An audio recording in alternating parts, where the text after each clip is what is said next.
Welcome to Conversations with Celena, the podcast where we discover inspiration, motivation, and information to help you live your best life. I'm your host, Celena, aka Sunshine, and each week we'll dive into conversations with guests who share their testimonies, insights, and advice. We'll explore topics that uplift, encourage, and empower you to be the best version of yourself you can be. So tune in and let's have some fun while we explore all that life has to offer. Keep it smiling, sunshine, and let's go. Hey, sunshine. Good morning. Good morning. Welcome back to another episode of Conversations with Celena. I'm your host, Sunshine, and I'm super excited about today's episode. You all know I've been taking a little bit of a break, but a break just so that I could come back stronger. So it is okay to rest. It is okay to just be. Sometimes you just have to be present in the moment, be content right where you are with everything that you have, be grateful. So I am excited about today's episode. So y'all be sure to share this video. Share. Sharing is caring. I can't wait for you to meet our guest. Hold on one second for me. I want to introduce to you all Dr. Ellinor Taylor-Stovall. I think I said that right. I just got clarification. She is a pastor, prophetic teacher, speaker, and dedicated mother of 2 daughters. She is the founder of Redemptive Motherhood LLC that is designed for those who have experienced trauma, abuse, domestic violence, or hardship. The founding principles of this foundation is to embrace, elevate, and empower. She is the graduate of the University of California, Santa Barbara, where she received dual Bachelor of Arts degrees in history and sociology. Woo, woo. She was later conferred with an earned doctorate in education, leadership, and management, with an emphasis on technology and learning. Her inspiring ability to encourage and uplift others have endeared her to many others around the globe. To contact her, you can reach her at DRSTOVAL at Redemptive Motherhood. And I'll put that up on the screen.net. She's also an educator of over 20 years. And so we want to introduce, I'm going to continue to tell you about her, but I want to bring her on up on the stage. Welcome. Correct me if I said the name wrong. You said it correctly. Thank you. What? Oh, I try, but sometimes after you said it and you're like, okay, I got it right. Then you look at it and you want to say it differently. Well, very good. Well, thank you for being my guest on today. I wanted to finish some of your bio because it's amazing. So she's been an educator for over 20 years. She felt the call to use her teaching ability to work in the ministry. She felt the call of God on her life at a young age. She has served faithfully in the ministry for many years in many roles, namely as a teacher, choir director. Okay, can we sing? I cannot hold a tune. Let's sing a song. And secretary. So tell us a little bit more about yourself. Welcome. It's good to be on your show today, and thank you for having me. Yes, ma'am. Thank you for coming. Yes, it's an honor. Thank you very much. Your bio is very impressive, and I think you and I talked on the phone the other night, and whenever you're never happy to see someone else who've been through abusive and traumatic situations, yes, but immediately that you have something in common with that person, and God connects those that are supposed to be connected, and disconnects those that need to be disconnected. Exactly. So I'm very thankful and blessed that we are connected now, and I'm learning about your testimony as you share it this morning with everyone. Absolutely. Yes. So tell us a little bit about what I didn't say in the bio that you would want us to know. I'm drinking tea, so y'all see me like I'm drinking tea, I'm sweating. Oh, goodness gracious. I'm sorry. So over here, doctor, listen, it's very relaxed. Um, we're just having a conversation and it's live. And I've become comfortable, like you said, just being live and being transparent Mhm. and genuine. Yes. So if I'm like, whoo child, that's okay to say that. It's okay. Like Yeah. too many Yes. things are so there's a Yes. time to be this way and Yes. then there's a Yes. time because I Yes. almost did this from the couch, but I Yes. said I'm not gonna do this. Doctor is coming. I'm right because I was about to do couch conversations. Okay, I'm gonna let you tell us a little bit more about what you would like to share. Well, it's summed up pretty good in my bio, but just to give a little bit more information, I recently released a series on redemptive motherhood. That's the title of the series. And the series it's highlighting women who have gone through trauma, adversity, abuse, those kinds of things. And uh, in a nutshell, to highlight my story, because really there's no way you can fit all of that into a book, but just to highlight my map, my roadmap to recovery, and just to give women inspiration on I can do it, then they can do it too. So that was my main impetus for writing. God put it on my heart, and in doing so, I realized that it was a healing for me. And so I have the workbook, that's the companion, and then in addition to the workbook, I have the journal that accompanies that can be used on a daily basis, and then a resource manual that summarizes the how-to of dealing with a crisis. Essentially, it's a crisis 101 management handbook on what to do, where to go, and those kinds of important resources to connect with. So I'm excited about that. I shall be releasing another series, this time on the fathers, called Reconciled Fatherhood, which focuses on the importance of fathers in the home, the issues and the attacks on men as fathers, and solutions for bridging the gap. So that has yet to be released. I wanted to release it before Father's Day, but it will be released probably by the end of the summer. Okay. So um, I just wanted to emphasize that even though I have Redemptive Motherhood company for women in that particular with those particular areas, my ministry is to the family, to the whole man, not just to women, but to the Mhm. men, to children, to the families. To the families. Yes, so that is the thrust that I want to emphasize, that even though I have the series about redemptive motherhood, that the scope of my ministry covers the family, and it's multicultural, and it's a wider scope. Because a lot of times, whenever you're starting anything like this, whether it be a business, whether it's a nonprofit, people try to get you to hone in on one particular this and one particular that. And it's so tight that people that really need your services, they read it and they automatically say, oh no, that's for women. Oh no, that's just for blacks. Oh no, that's just for Hispanic, whatever. Um, but that's good. And I'm glad that you clarified that Mm-hmm. it's the family, because Mm-hmm. that's what is messed up right now is the family unit. and and you have Yeah. to start with the head because most of the children are being raised in single parent household. Not to say it's all women, because but it's Yes. majority women, but there are men also 80, that 80%.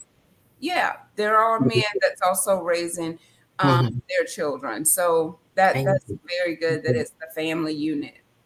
Yes, yes. So I wanted to emphasize that, and it's amazing how God works, because someone said that um, God doesn't give us everything at once. Um, I thought I was writing a book just about, the snapshot in my life about, um, my experience with domestic violence and abuse. But what ended up happening is, when I finished the Redemptive Motherhood series, God inspired me to focus on the men now. And then my next series will be on the children. And I feel that there's been an onslaught against the family unit in general, and this breakdown in the family structure is what's causing what we see, a ripple effect in our society with the problems that we're having. And Hmm. so I felt that God highlighted first the women and then the men, and now He's going to let me focus on the children, because sometimes, just like a doctor, when you're dealing with a problem, you have to isolate one issue at a time. Hmm. And I Until feel you get to the root. exactly, and Hmm. I feel that God is seeking to restore the family, Wow. because there's a Ghanaian proverb that says, um, uh, the ruin of a nation begins in the homes of its families. So the family really is the bedrock of our society, Hmm. and that's where the work is. So, so do you go out and like promote or go to events to say this is what I have, or do people just send people your way? Other organizations, do they just refer people to you, or how do you get the majority of your clientele? Well, to be honest with you, I have had to recently hire a um, marketing and social media manager to assist me with that, because that's a totally different skill set um, that I didn't have. So, uh, so because I was going to do it myself, but I said it's best to stay in my lane and let the professionals do it, because I don't have the time to learn that, because there's other things I need to do. Exactly. So I'm in the process as we speak of doing that. I realize that I don't think this is a good idea to do it myself. Yes, indeed. But you did the right thing because I think it was the book. I got so many books I'm listening to and trying to read, but I think it was the 4 Hour Work Week, where the man clearly said, you give people things to do that is not your area, so that you can free up other time to Mhm. make the impact where you are gifted. So That's it. so it would take you all day to figure out how to schedule one post, whereas they can do Yeah, it just like this, and you could be spending exactly. all day. Exactly. I could write a book, you know what I'm saying, or do some other kind of content. Right. So, I learned that the hard way, and I said, no, I don't think this is good. Sometimes we have to learn that way, but Hmm. so now I'm working with someone who is working with me to do that. Hmm. That's awesome. Yeah, I yeah. was over here when I first started out. It was so funny. I'm gonna have to bring Pastor Connie on, because one night I had recorded this video. I don't even know what I was talking about, but at that time I was not doing lives, right? I was recording the video, and I had my phone, and I was saying it. I was like, dang, I messed up. And then I would re-record, and I'm like, oh, I messed up one thing. And I just kept starting over, and I would say, listen to this one. And she was like, well, that one's good. I said, but I messed up right there. It took she was so patient with me. I can't tell you how many times I redid that one like 60-second, I don't know, it wasn't even long video trying to perfect Mhm. it. Whereas if I would have just got it done, Mhm. nobody is looking at, and if they are, that's their problem, not yours. Nobody's trying to pinpoint, oh, she said that word wrong or Mhm. whatever. It's not that Exactly. serious. It's better to get Exactly. your message out there That's right. versus trying to be perfect and getting Right. nothing done. And I'm Right. finding myself kind of stuck in that situation again. Even though I just go live, I'm like, just like I told you, whoo, look, I just go live and be That's be good. who I am. That's good. And I almost did it this morning while I was in here straightening up. But I'm like, does anybody even care about that? But you'd be surprised at who would come and just hang out with you while you're doing whatever it is that you're doing. It might be boring to you, but somebody else might like just sitting there watching. I know I do sometimes. I'll sit Yeah. and watch. But I'm saying all of that just to say it's better to get it done than worry about it being perfect. True. Yes, you want to be a person of excellence, True. do True. good, Mhm. True. try to do your best, Right. but to sit there and redo just to try to make it perfect, you'll never get it published if you do it that way. That's true. That's true. That's true. So I'm learning. I'm learning because I am what they call type A, where everything I want to be right. So I'm learning about that. It's it's productivity is becoming my focus now. Hmm. Instead of perfect. Exactly. I love that. I love that for you. Yes. Yes. Yes. Yes. Because I have other books that I am working on that I started, but I have to um, finish this one that about the fatherhood. Yeah. Hmm. Mhm. So, I guess because I feel like that's what I need to be working on. Tell us, like, what was the point where you're like, everything that I've been through, I need to get this down on paper because I've been through this, I went through that, and I know if I could go through and Yes. still be a mom to my children, Hmm. an employee to my employer, somebody else can do this. So this is now their guide to, if I can do it, you can do it. Because I know for me, it's been years of abuse, and that's hard. And people think that, once you start talking about it, bam, you should just be okay.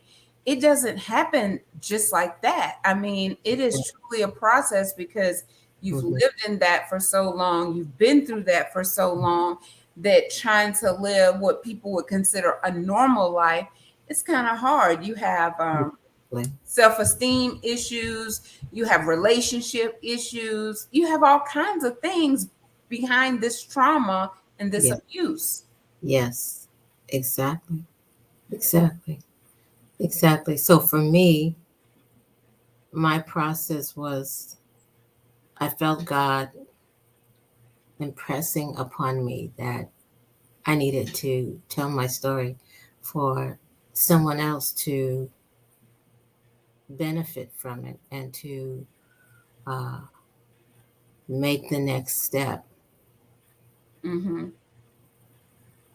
Uh, and I'm hoping that my book will um, help women who have been in my situation where they know they're in an abusive relationship. They know that they are dealing with domestic violence, and they are trying to gain the strength to take the next step and to get out of it.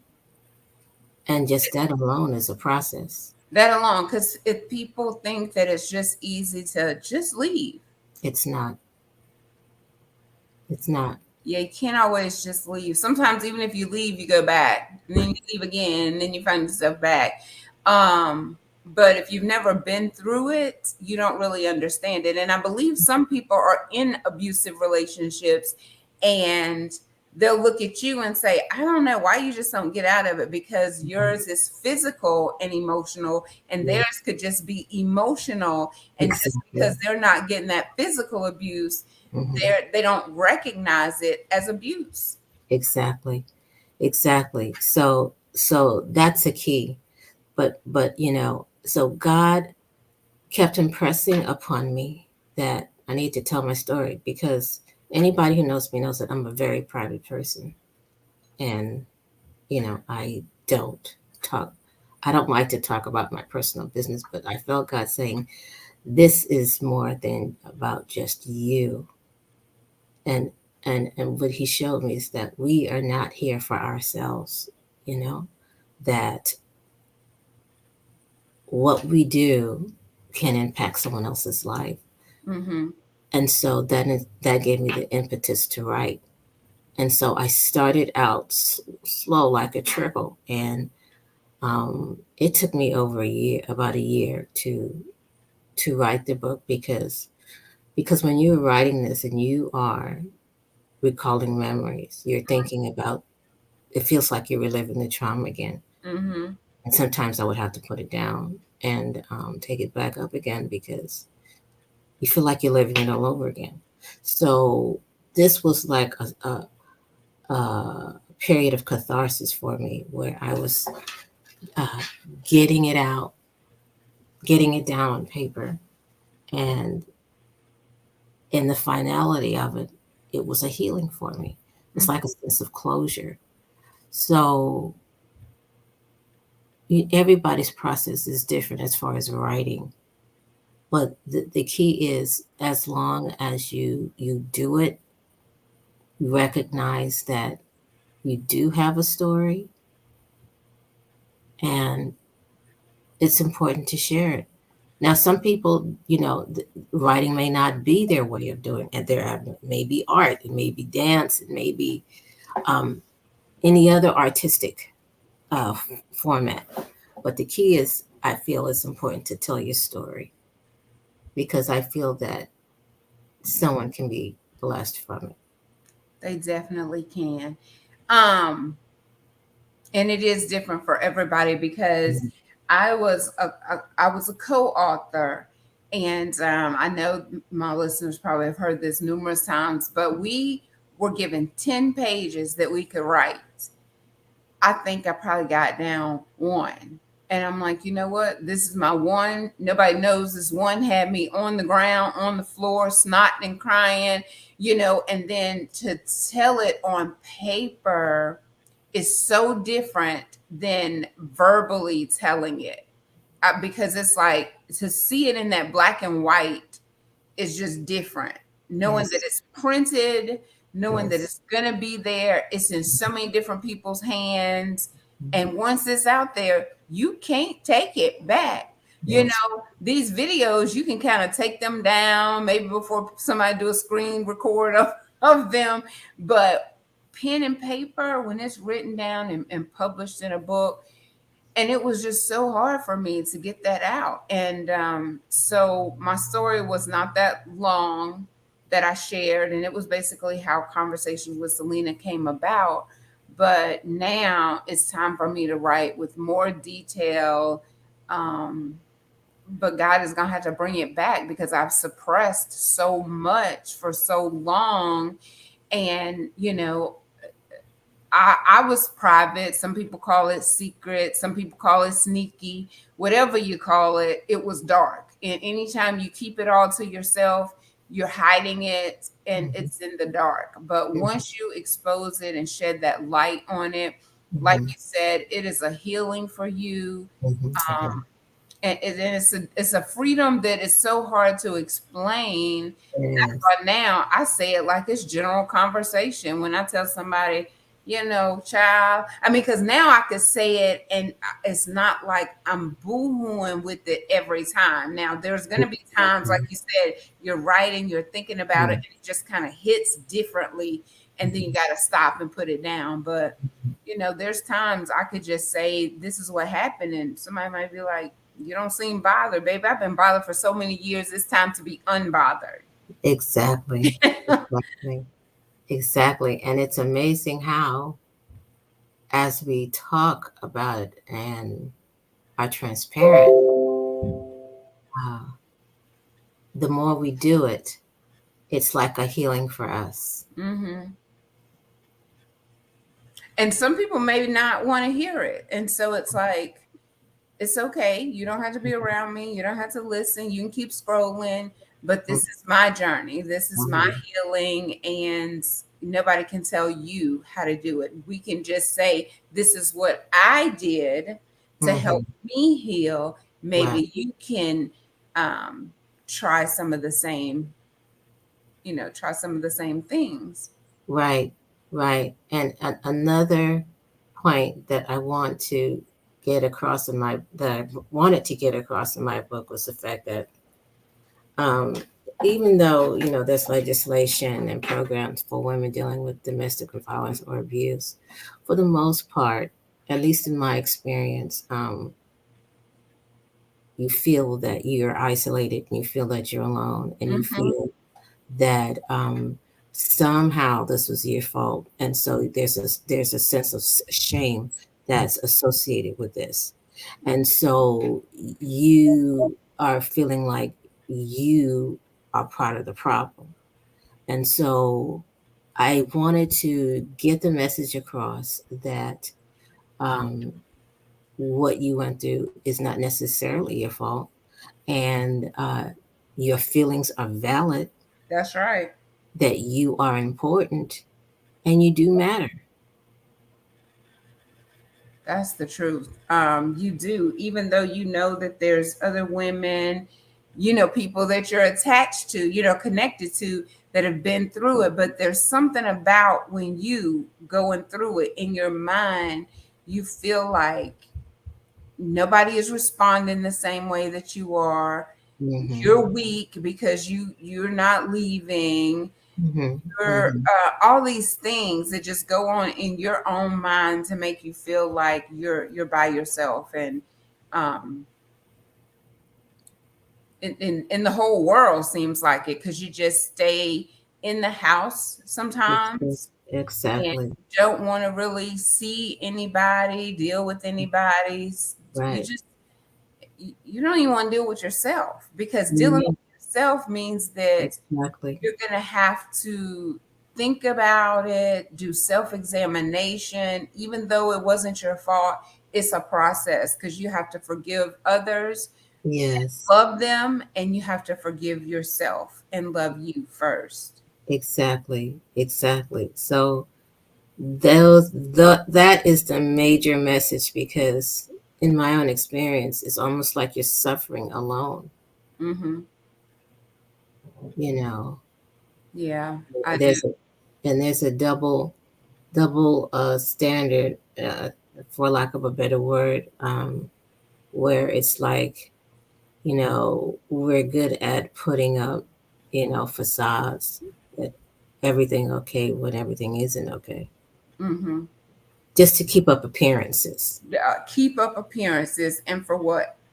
you know, Yeah. and we're hurting on the inside, and, we're drowning, but yet we're giving the appearance that we're okay, because we don't want people to know what we're going through, because of the shame we feel associated with that, because we feel people will misunderstand us, or look at us differently, or look down on us.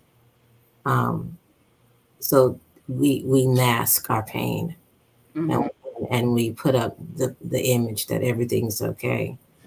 Um, but in my book, I shared that it's okay to be real with yourself and with other people. You don't have to tell them all your business, but it's good to be honest. And, um, that's the point, the first base for healing. Oh, that was my watch talking to me. I'm like, what is that noise? I'm sorry. So yeah, it's okay. We can go into a little bit of detail. Maybe you could pick a portion out of your book just to say a little bit more about the experiences. I know we're saying in the book, this is what I say, but give us a real life example of your testimony, a portion of your testimony, so that this video, whether anyone is watching it live or they come back and watch it 10, 15 years from now, your words, my words can be life changing, because I'm finding that this day and age, yes, there are still avid readers, but there's also people that you're going to reach this way as well. So you're going to have people that's going to purchase the book, and then you're going to have people that you have blessed by your testimony from a video. Yes, yes. There's so much that I went through. I know we'll be here for.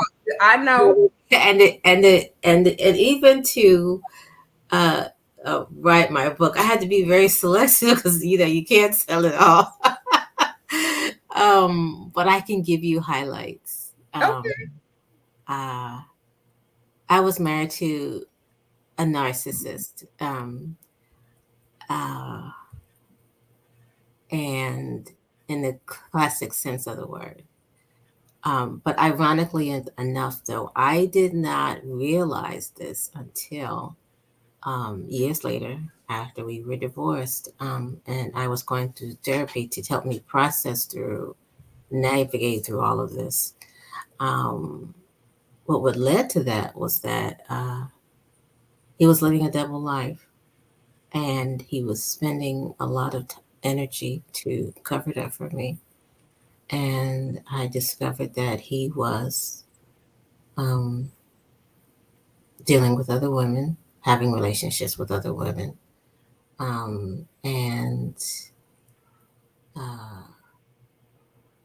I found out that he had molested or touched other kids, and just to name a few things. And I decided that it was time to leave the relationship. And I knew before that he was not, a woman knows, and so, I told him, I said, if you're going to spend this much time covering it up, then there's really no point in this relationship, because you have to have a relationship on trust. So ultimately, down the line, I end up getting the evidence to prove that he was living a double life. I was paying all the bills. I was carrying all the overhead. And when he was working, he was using his money for his other lifestyle and his other women. That alone was crushing. On top of dealing with the psychological and emotional abuse and financial abuse, because I felt that, I was the one that was holding everything together. And then after I divorced him, it was uh, the behavior escalated. And fast forwarded, I can give you a highlight of the last 2 years alone, where my youngest daughter was kidnapped 3 times. The district attorney had to get involved. She was kidnapped by her dad, and the district attorney had to get involved. And the frustration of dealing with that, which led to me getting a 5-year restraining order because of his escalations. I cannot tell you how many times I've been to court. I cannot tell you how many restraining orders I've had to file. Back and forth to court, the stress, the financial stress, the trying to keep your kids together, and uh, law enforcement getting involved, and it's it takes its toll on you after a while. Because even though I divorced him in 2016, yeah, the his behavior escalated and got worse. So it's like, this has been like a 20-year span of what my experience has been. Um, but I'm thankful God brought me through it. And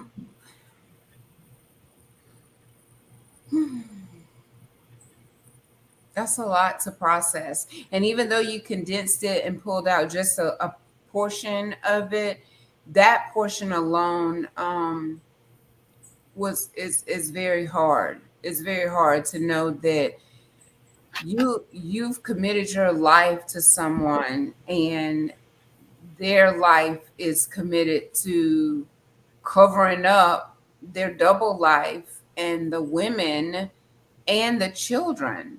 Like, it's one thing if you're out with women, but that takes it to a whole nother level if it's children involved too.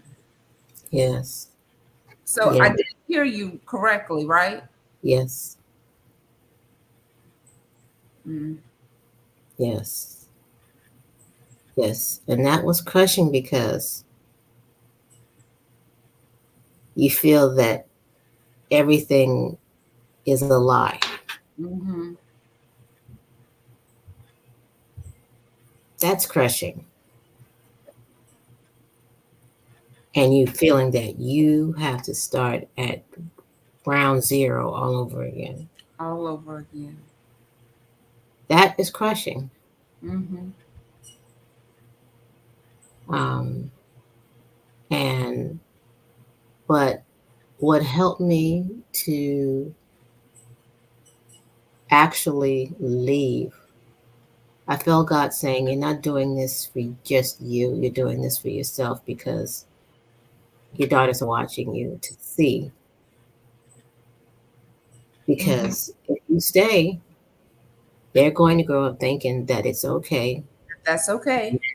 to mistreat you. It's okay for men to abuse you. It's okay for men to talk down to you and disrespect you. It's okay because you don't have any self-worth. And that's the message that my daughters would take if I would stay. Because even though kids may not have the vocabulary, kids are intuitive. They feel the tension and they understand what's going on. So I felt God saying, you're not doing this for you, but for your kids, as an example to them, to teach them how a woman should be treated. All right. So that was my inspiration. Mm-hmm. I love it. Hmm. And honestly, I'm so glad I did. Mm-hmm. I'm so glad I did. And I was feeling for those women.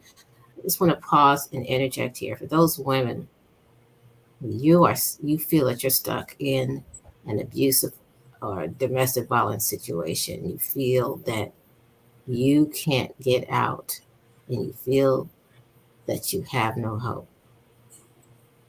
I want you to know that you do have worth, and that you can still make it.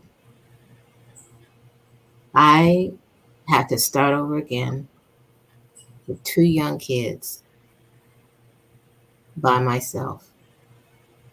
I had to move in with my sister because I left behind a beautiful home, 2 stories, beautiful garden. But I came to the conclusion that it was not worth living there if I had to live like that. And I essentially walked away from it. All my hard work with 2 cars and a big home, I decided that my kids' sanity and our safety and our well being was more important Mm-hmm. And I told myself, when I look at myself in the mirror,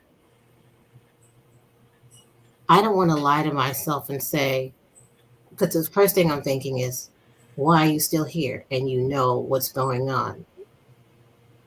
I have to look at myself in the mirror and be honest with myself. I can't stay here anymore, you Mm-hmm. know? Mm-hmm. So you do have a choice. Um, it's just a matter of navigating the process. And I also just want to add to that, since we touched on it, abuse is definitely more than physical, just because they're not hitting on you. Um, Abuse comes in the form of the infidelity, abuse comes in the form of the belittling, Yes, talking down, gaslighting, all of those yes, things. yes, That's yes, considered abuse. And yes, so yes. we're not meant to live like that. No, Um, no. and so I just want to remind you that just because you don't have the physical scars, those emotional and mental scars are going to last way longer than that scratch or that bump or that black eye. That's going to heal.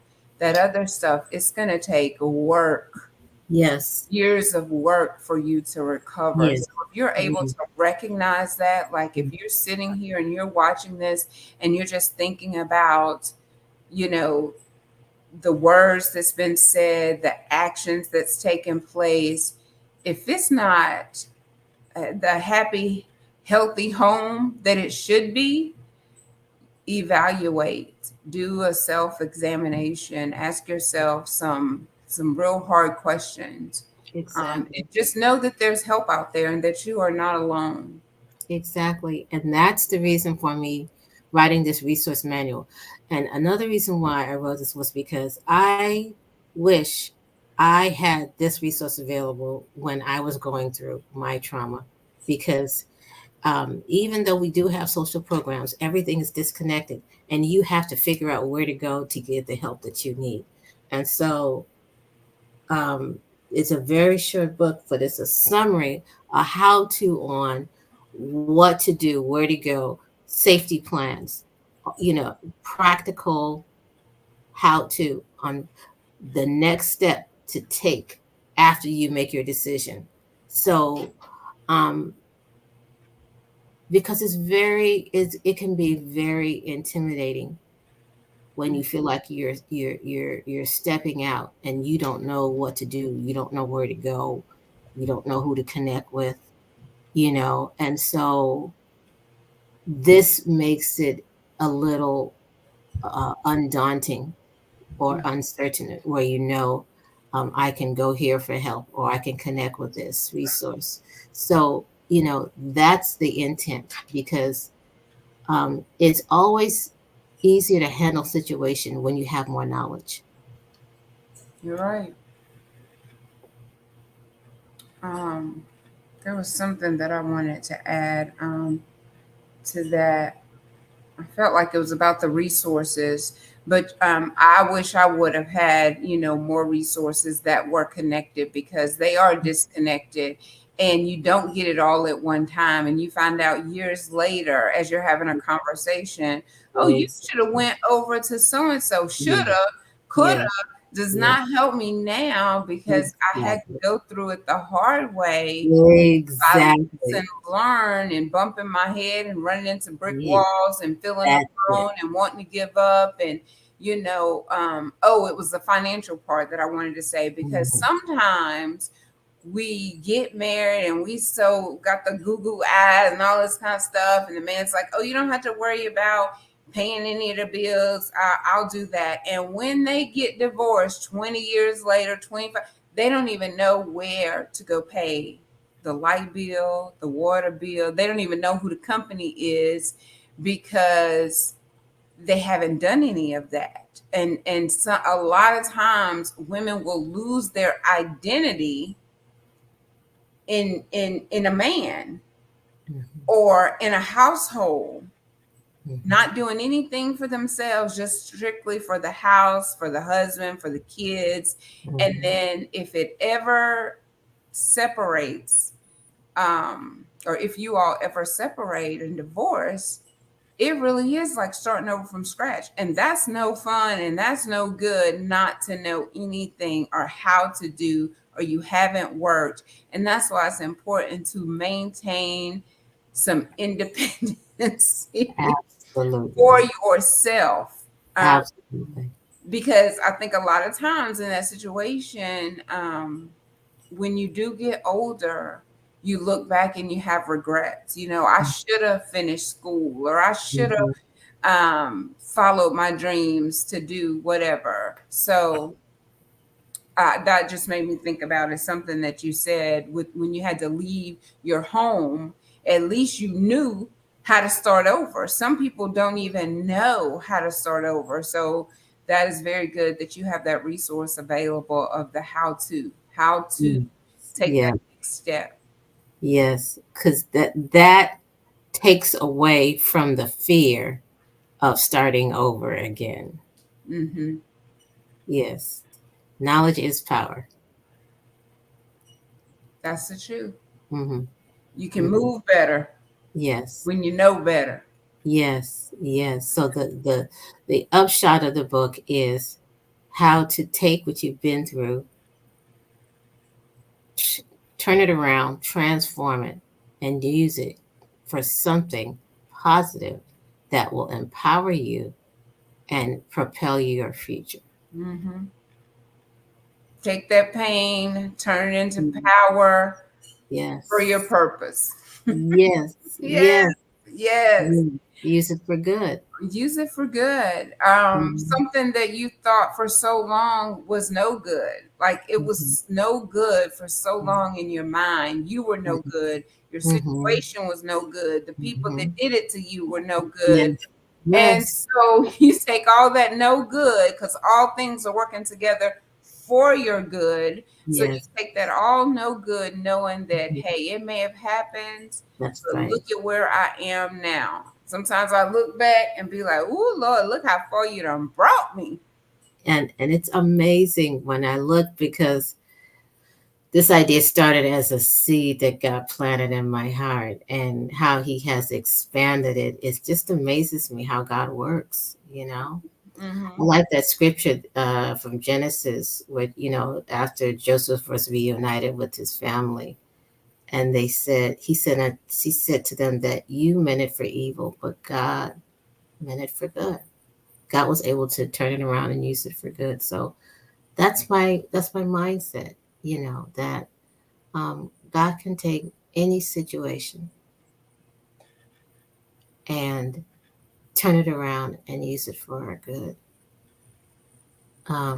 But it's important to remember that we do have control over our lives with the power of choice. That's the greatest gift that we have.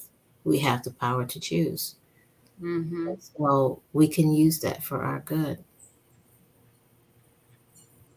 to So, what change. are some things that you did as you were going through that to stay hopeful, to remind yourself that, what I'm going through, I know that it's going to turn around? Because for me, there was times that I wasn't even thinking about it's good. I couldn't see any good. So, how did you maintain that hope throughout your situation? Well, I'll be honest with you. Um, I've always prided myself being a strong person, but there comes a point where you feel that you're at that breaking point, because I was dealing with a lot of things uh, with him at the same time. So I realized I needed help, not just for me, but for my kids, to help them too. So for a period of time, I participated in group therapy that covered the span of for divorced people, and for dealing with life changes. And I've been through individual therapy.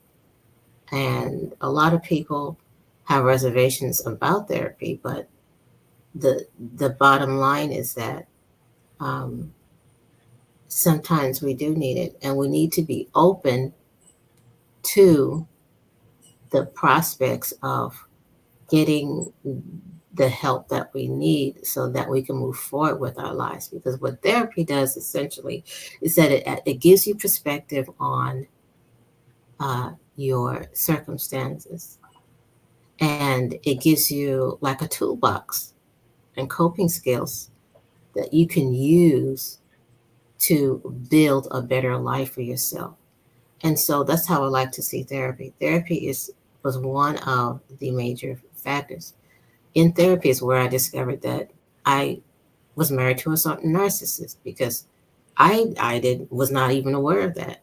And I was able to see the the destructive web that he was weaving to isolate me from my family, to um, uh, tear me down in my self esteem, to belittle me, to blame me for everything, to abuse me psychologically and emotionally and mentally, and to make me feel like I was worthless.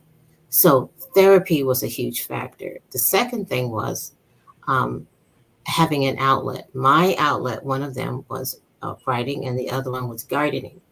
Um, Having a way to express and to channel and to get the negative energy out of you is another key. A third thing is exercise, which is really a form of self care, because doing research, I discovered that trauma is stored in our bodies in the form of chemical compounds, and we have to get it out. And if we don't, that's what causes the diseases that we have in our body, because we're not getting it out of our system.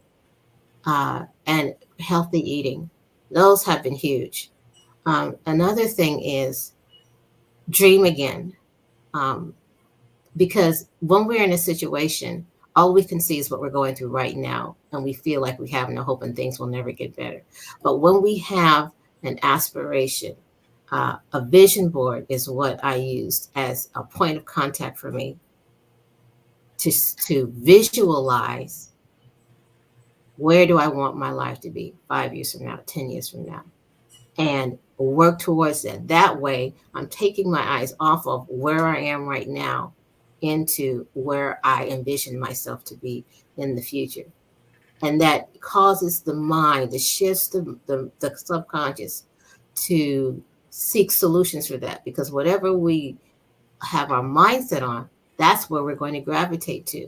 And with the vision board, that helped me to propel and to project my destiny into the future, and not just focus on the right now. Because as long as we focus on the right now, we're just focusing on the problem.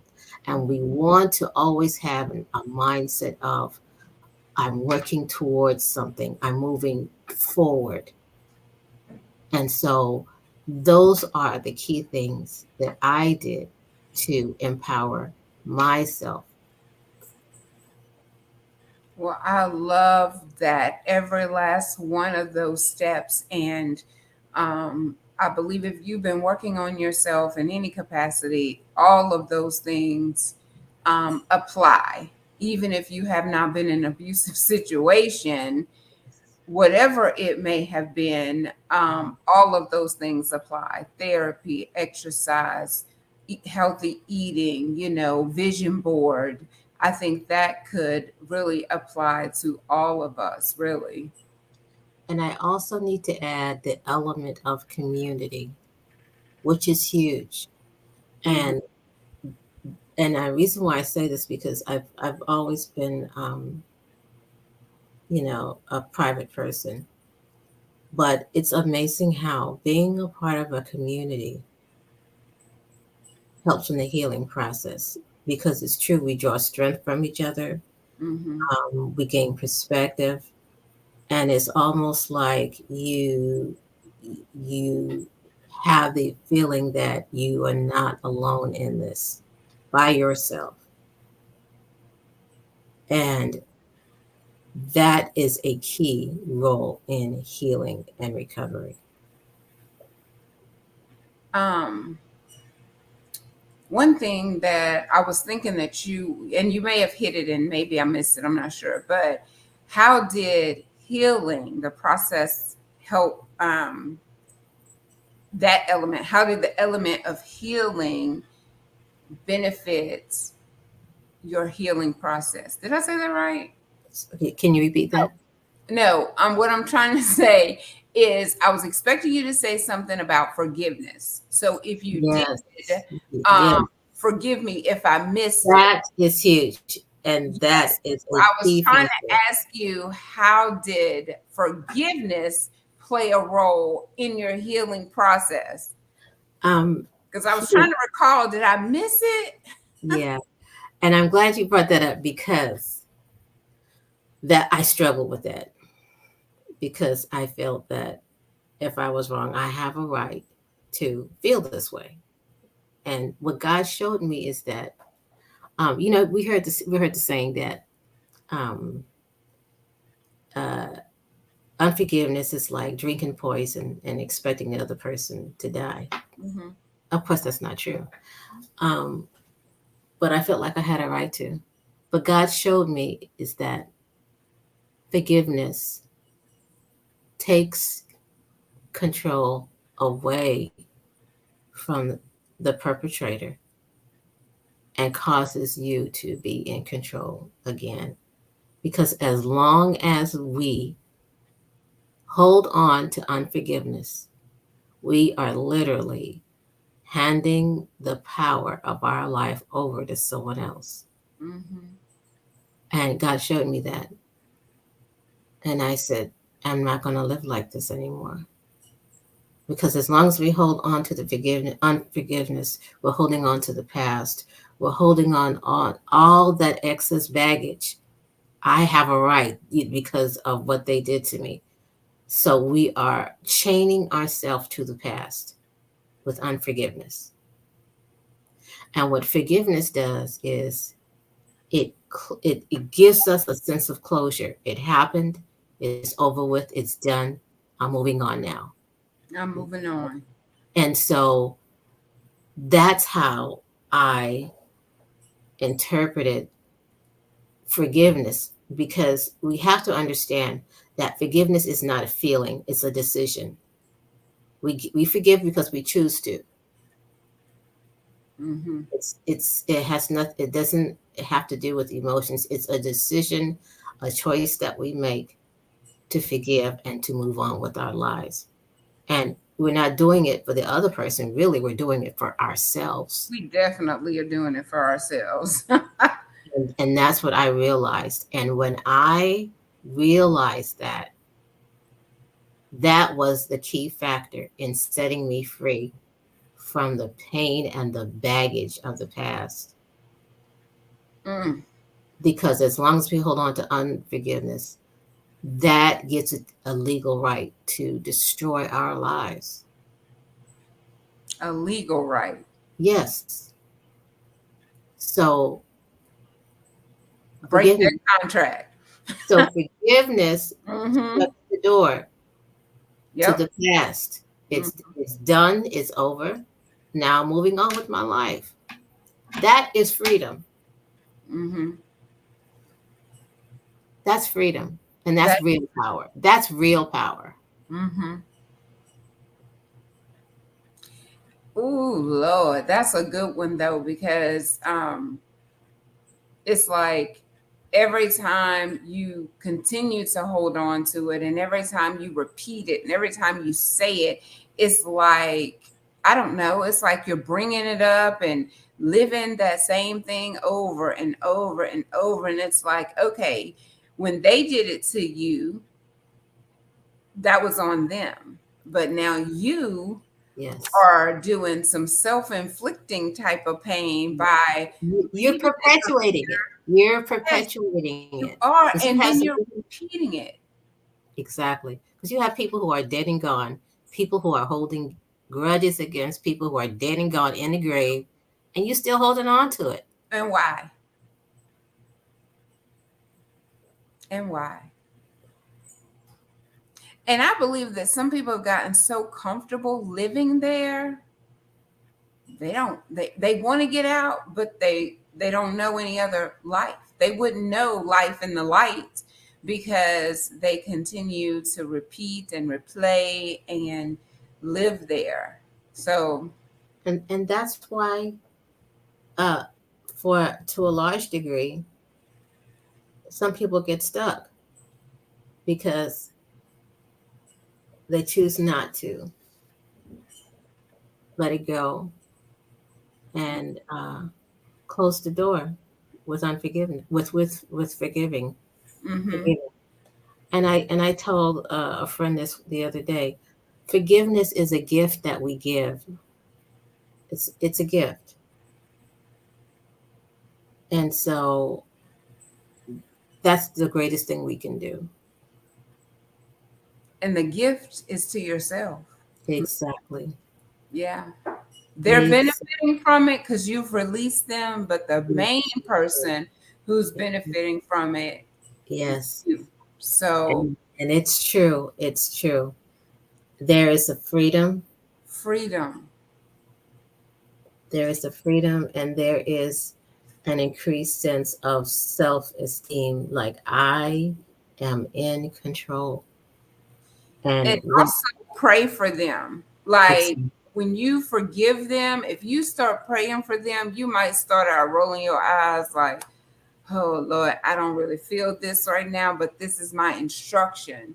But the more Mhm. you pray for them and the more you continue to pray for them, it just flows from your heart. Like, because I really do forgive and release them. I mean, but people get it confused and twisted.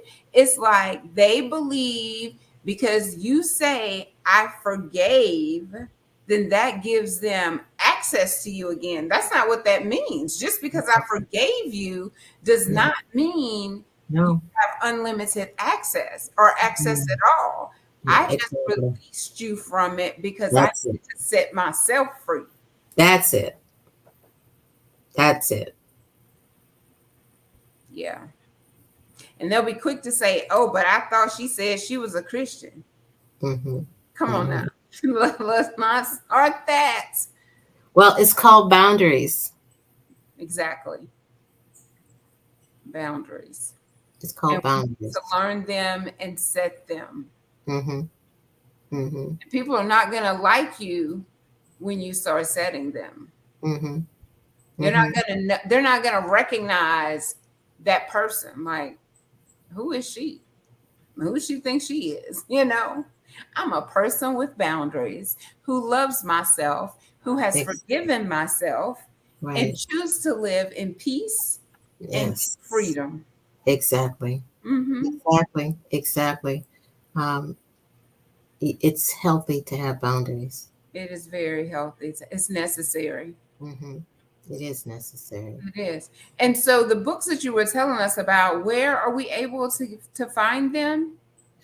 I have them on Amazon, Barnes and Noble, I think Lulu, also, and Kindle. And what's the names of both of them? Redemptive Motherhood series. I Oh, have, it's just the whole series. yeah, the book, the workbook, the journal, uh, Okay. and then I have yet to release the resource manual. Then, hopefully, by the end of the summer, I anticipate releasing the book on the series on fatherhood. Okay, very good, very good. We're going to go take us a break real quick. And when we come back, I'll allow you to give us those final thoughts that you would like to share. Any just nugget, like if you didn't get anything else, I need for you to take this. Hmm. Whatever God puts on your heart, I would like for you to share it. So I Okay. believe I got this thing straight. We're going to see, and we'll be right back. Hang tight, my sunshine. Conversations with Celena. We'll be right back.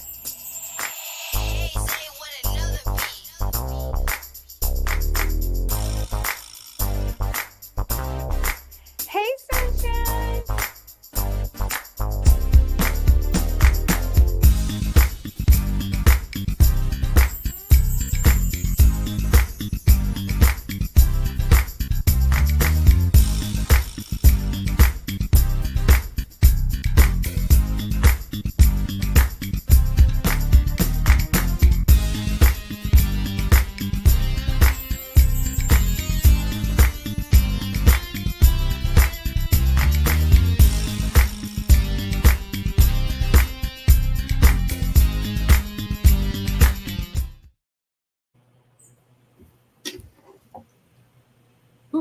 All right. Whew, so thank you again for being here. This has blessed me. I pray that it has helped someone else and will continue for years to come if they come across your book, your journals, whatever it is that you put your hands to, whether it is the father, the mother, or the child, the complete family. I pray that it blesses them and that you just continue to reach the masses. So, Amen. with that being said, once we get finished, don't you hang up. Whenever we say bye, I need you to hang on for a minute, but give us those final thoughts that you would like to share. This is to anyone who may be in a tough situation right now. It doesn't even have to be abuse. But the key to remember is that don't feel that you need to isolate yourself. Reach out for help because your life can get better. It all starts and ends with the decision. Definitely, definitely don't isolate yourself. I made that. I made that choice. I think a lot of us make that choice because we continue to replay in our head, and our head tells us, and our feelings and emotions tell us that we don't deserve to be around anybody. We don't deserve love. We don't deserve happiness. We don't deserve it. And it's all based on what someone else did. All of this that you're dealing Yes, with and struggling with, it came, outward. It wasn't inward, but once it happens to you, and it depends on how you process it, because now it's inward. What they right, did, you've taken it on and you've made it your responsibility to deal with it, but you're not dealing right. with it, you're letting it deal with you. And in that Exactly, isolation, that's the worst place to call yourself dealing with something. exactly, Yeah. exactly, exactly, exactly. So I'm hoping uh, for those who may be going through um, any abuse or trauma, to, if this resonates with you, to take a look at my book. And I believe that it will encourage you and inspire you to take the next step and to give you a ray of hope that your life will get better. Amen. Amen. Well, that's been good to me. It has been a pleasure. Like I said, I wish I would have had these conversations when I was going through, yeah, I wish I would have had these conversations. And so that's why we do what we do, so that we can be the voice and the light that we needed during our time of abuse. And I just want to give a shout out, because y'all know Sunshine loves shout outs. I do want to give a shout out to the people who were there for me during, my situation, and who allowed me to repeat the same thing over and over and over and over. Because when you're hurt, you keep saying, and I can't believe he did so and so. And then you got a cosigner saying, I know, girl, and da da da da, and it just keeps on going back and forth, Yeah, back and forth. the cycle. But you need that person that lets you get it out, but then says, okay, now that you've said it, it's time to make a choice. That's it. Are you going to continue to repeat, or are we going to You. play and go forward, not That's repeat and go backwards? that's it. Yeah. That's it. Well, thank That's you it. so much. Thank y'all for joining another episode of Conversation with Celena. Y'all send the doctor a message and tell her thank you as well. And then go to Amazon, go to her website, support Dr. Ellinor, and then share this video. That supports both of us. And guess what? It's free. It's free to share. It's free to send in your text message, your messenger, however you feel led to. It's on Facebook, it's on YouTube, it's on Twitch, it's on Twitter. And give me a few minutes and it'll be on Apple Music and Spotify and all of those places. So you have no choice, no excuse, But you do have a choice. You could choose to do it or you could choose not to do it. But I'm going to say you're going to choose to do it today. You're going to share, and so that someone else can be helped and someone else can be blessed, because there's a lot of people suffering in silence. So you can do your part by sharing, so that they can know that there are resources available to get out, to move forward, and how to do that. Because a lot of times it doesn't happen because you don't know how, and that increases fear. So Yeah. once you get the knowledge, that decreases the fear and the likelihood of you leaving this abusive situation for good, it increases drastically. So y'all be mindful of that. Share the video. And Sunshine, love y'all so much. KISS. Keep it smiling, Sunshine. Mwah. See y'all next time. Have a great day.